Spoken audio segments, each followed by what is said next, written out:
तो छत्तीसगढ़ के मुख्यमंत्री विष्णु देसाई, जी हाँ, आप सभी को बताना चाहता हूँ कि हमारे देश में अगर हम बात करें तो जितने भी वादे किए जाते हैं मैनिफेस्टो, उन सभी चीज़ों को रोल आउट धीरे धीरे जो है किए जाते हैं। केंद्र में भी बीजेपी की गवर्नमेंट है और स्टेट में भी बीजेपी की गवर्नमेंट है। इंडिया में, भारत में करीबन मैक्सिमम जो राज्य हैं, बड़े बड़े राज्य, सभी राज्यों में जो है बीजेपी की गवर्नमेंट है, जो कि बहुत ही अच्छे काम आप सभी के लिए कर रहे हैं। तो आप सभी को ही बता देना चाहते हैं कि हमारे छत्तीसगढ़ के मुख्यमंत्री विष्णु देसाई जी के द्वारा बीजेपी ने नई घोषणा की है, जिसमें किसानों का जो है 1 लाख रुपए तक का कर्जा माफ होगा। जी हाँ, जितने भी किसान हैं जिनका बैंकों में कर्जा है, जिनका बैंकों में बहुत ज़्यादा लोन है। अब काफ़ी लोग ये भी सोचेंगे कि यदि हमने गवर्नमेंट बैंक से लोन लिया है तो क्या हमारा बैंकों का कर्जा माफ हो पाएगा, या फिर प्राइवेट बैंक वाले किसानों का कर्जा माफ होगा, या फिर नहीं हो पाएगा। बहुत से दुविधा है, क्योंकि ज़्यादातर मैक्सिमम जो किसान होते हैं वो यही सोचते हैं कि गवर्नमेंट वाले जो बैंक होते हैं उनमें तो किसानों का चलो कर्जा माफ हो पाएगा, लेकिन क्या प्राइवेट वाले जो प्राइवेट बैंकों से अगर किसानों ने कर्ज लिया तो वो क्या माफ हो पाएगा या फिर नहीं हो पाएगा। तो मैं आपको क्लियर रूप से बता देना चाहता हूँ कि जी हाँ, अगर सरकार जो है किसानों का कर्जा माफ करेगी तो दोनों का ही करेगी, चाहे गवर्नमेंट बैंक हो या फिर प्राइवेट बैंक हो। तो कम से कम जो है 1 लाख रुपए तक का कर्जा माफी जो है देखने को मिलने वाला है आप सभी के लिए। धान खरीदी की अगर बात किया जाए तो 3100 रुपये जो है प्रति क्विंटल की दर से धान खरीदी जो है किया जा रहा है। और छत्तीसगढ़ के इतिहास में पहली बार है जब धान खरीदी में आप सभी को जो है प्रति क्विंटल जो है 3100 रुपये की दर से जो है धान खरीदी हो रही है, क्योंकि आज तक के जो है इससे पहले जो है कभी भी 3100 रुपये प्रति क्विंटल आपको धान खरीदी में जो है देखने को नहीं मिल पाया। और 21 क्विंटल जो है सभी किसान जो है 21 क्विंटल जो है प्रति एकड़ की दर से जो है धान खरीदी आपका जो है हो पा रहा है। तो मैं आप सभी को यही बताना चाहता हूँ कि पूरे भारत में जो है छत्तीसगढ़ ही पहला राज्य है, छत्तीसगढ़ ही पहला प्रदेश है जहाँ पर 3100 रुपये प्रति क्विंटल की दर से धान खरीदी हो रहा है। सरकार की यही मंशा है कि किसान जो होते हैं और वही फसल उगाते हैं तो किसानों की आय जो है दुगनी हो, किसान जो है समृद्ध हो। किसान अपनी फसल को उपजाऊ करने के लिए जितने ज़्यादा पैसे खर्च करता है, मेहनत करता है अपने फसल की बुवाई में, सिंचाई में, सभी चीज़ों में, तो उनके जेब में कुछ पैसे जो है बच जाए, जिससे अपने घर की आर्थिक परिस्थिति, अपनी घर के सभी चीज़ों को जो है मैनेज कर पाए। इन सभी को जो है देखते हुए 3100 रुपये में धान खरीदी हो रहा है। तो अब सरकार ये भी बोल रही है कि हम जो है गर्मी फसल को भी खरीदेंगे, गर्मी धान को भी 3100 रुपये प्रति क्विंटल की दर से जो है लेंगे। तो ये काफ़ी अच्छी बात है, बहुत ही अच्छी सराहनीय वाली बात है, क्योंकि अगर ये हो जाता है तो इससे किसानों को बहुत ज़्यादा फायदा होगा। क्योंकि जो 3100 रुपये मिलेगा तो इससे जस्ट जो है किसानों को बहुत ज़्यादा, एक तरह से अगर हम बोले तो उनको बहुत ज़्यादा प्रोत्साहन होगा। और किसान जो है, और भी जो किसान होते हैं जो गर्मी में फसल नहीं उगाते, वो भी किसान जो है गर्मी में फसल उगाएंगे।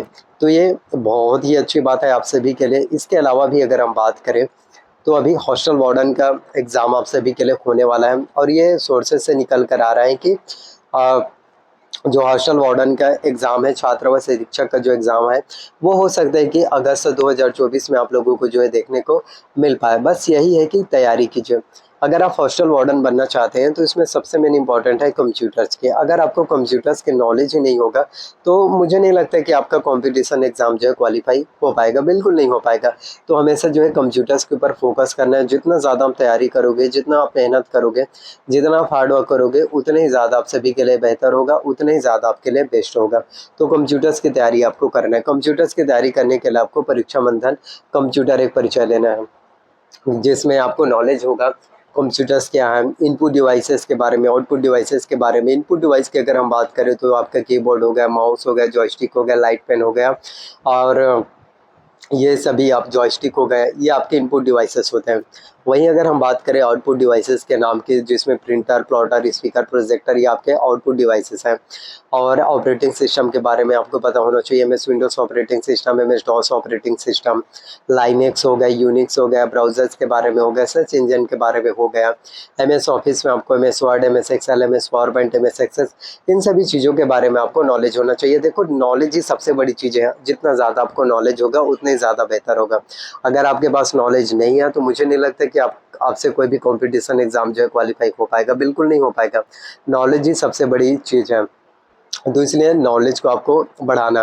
देखो परसेंटेज से आपको कभी भी जॉब नहीं मिलने वाला। बहुत से स्टूडेंट होते हैं जिनको लगता होगा कि हमारा 80% है, 95% है तो हमें जॉब मिल जाएगा। बिल्कुल नहीं, जॉब अभी के डेट में 21 सेंचुरी में जो स्किल से मिलता है। इसलिए जितना ज़्यादा हो सके स्किल को डेवलप कीजिए। भले ही आपका परसेंटेज कम हो, लेकिन आपको चीज़ों के बारे में अगर नॉलेज है, चीज़ों के बारे में अगर आप सीख रहे हो, लर्निंग टू अर्निंग, अगर आप सीखोगे नहीं तो आगे आप ज़िंदगी में कुछ भी कामयाबी नहीं हो पाओगे। इसलिए सीखना चीज़ों को जो है सबसे ज़्यादा ज़रूरी है। आपको परसेंटेज के पीछे नहीं भागना है, आपको नॉलेज के पीछे भागना है। और देखो एक चीज़ हमेशा याद रखना, नॉलेज शेयर करने से बढ़ता है। कभी भी अगर आपके पास जो भी नॉलेज अगर आप शेयर नहीं करोगे तो वो भी नॉलेज एक समय के बाद आपसे चला जाएगा। इसलिए जितना ज़्यादा हो सके शेयर करने की हमेशा कोशिश करना। और हमारे देश के यशस्वी प्रधानमंत्री माननीय श्री नरेंद्र मोदी जी के द्वारा लोकसभा चुनाव में मैनिफेस्टो में वादे आप लोगों से किए गए हैं कि अगर बीजेपी की गवर्नमेंट आती है, पूर्ण बहुमत की सरकार आती है, तो करीब 3 करोड़ गरीब परिवारों को पीएम आवास योजना की राशि जो है मिलने वाला है। और हर घर नल जल योजना की शुरुआत भी किए गए हैं। और उन्होंने कहा है कि जो मुफ्त में राशन जो मिलता है वो आगे भी मुफ्त में राशन जो है मिलता रहेगा। मुफ्त में राशन मिलना जो है बंद नहीं होगा। तो ये हमारे देश के यशस्वी प्रधानमंत्री मोदी जी के द्वारा कही गई हैं। और उनका संकल्प है लोकसभा चुनाव में कि 2047 तक है हमारा देश जो है विश्व गुरु तो बन चुका है, और 2047 तक के जो है विकसित भारत के नक्शे कदम पर जो है चल रहे हैं। तो हम आपको बता देना चाहते हैं कि ये बीजेपी गवर्नमेंट्स के द्वारा आप सभी के लिए जो है मैनिफेस्टो में ये चीज़ें कही गई हैं। तो हो सकता है कि विष्णु देसाई जी के द्वारा आप सभी के लिए काफ़ी महत्वपूर्ण काम करते हुए जो विधानसभा चुनाव में जो वादे किए गए थे उन सभी वादों को हो सकता है कि लोकसभा चुनाव में जो है पूरा किया जाए। तो किसानों का जो है 1 लाख रुपए तक का बैंकों का जो है कर्जा माफ़ी जो है देखने को मिल पाएगा। तो इससे किसानों को काफ़ी अच्छी राहत होगा, जिससे किसान जो अपने बच्चों को एक अच्छे स्कूल में पढ़ा सकेंगे, अपने बच्चों के स्कूल के कॉलेजेस की फ़ीस जो है पे कर पाएंगे। क्योंकि किसान ही सबसे मेन चीज़ होता है। किसान जो होता है वो देश की रीढ़ की हड्डी होता है। अगर किसान जो है फसल उगाना बंद कर दे तो जितने भी उद्योग धंधे वो सभी चीज़ें बंद हो पाएगा। क्योंकि हमारा देश का जो आर्थिक स्थिति है, जो पूरा इकोसिस्टम है, पूरा इकोनॉमिक्स स्ट्रक्चर है, अर्थव्यवस्था है, वो किसान के ऊपर ही डिपेंड करता है। तो सरकार को भी ध्यान देना चाहिए और किसानों की आय जो है दुगनी होनी चाहिए। किसानों की आर्थिक स्थिति, आर्थिक परिस्थिति जो है सही होना चाहिए। और किसानों के लिए एमएसपी भी लागू होना चाहिए। किसानों को सही में वाजिब मूल्य जो है उनको मिलना चाहिए। तो बीजेपी ने नई घोषणा की है, तो बहुत जल्दी इस पर इम्प्लीमेंटेशन आपको देखने को मिल पाएगा। तो हमेशा कोशिश करना। और देखो सफलता की कोई गारंटी नहीं है, कभी भी मिल सकता है, लेकिन एक चीज़ की गारंटी है, मोदी की गारंटी। आपको पता ही है कि मोदी की गारंटी यानी कि हर गारंटी जो है पूरी होने की गारंटी है। आई होप वीडियोस आपको पसंद आया हो। प्लीज़ चैनल्स पर नया हो तो सब्सक्राइब कर लेना और बाकी लोगों तक वीडियोस को भी शेयर करना। कमेंट ज़रूर बताना, आपका मन में कुछ भी हो कमेंट ज़रूर कीजिए। और बस यही कहना चाहते हैं, नेक्स्ट वीडियोस के लिए बेल नोटिफिकेशंस को भी ऑन करके आपको रख लेना है। थैंक यू सो मच आप सभी का।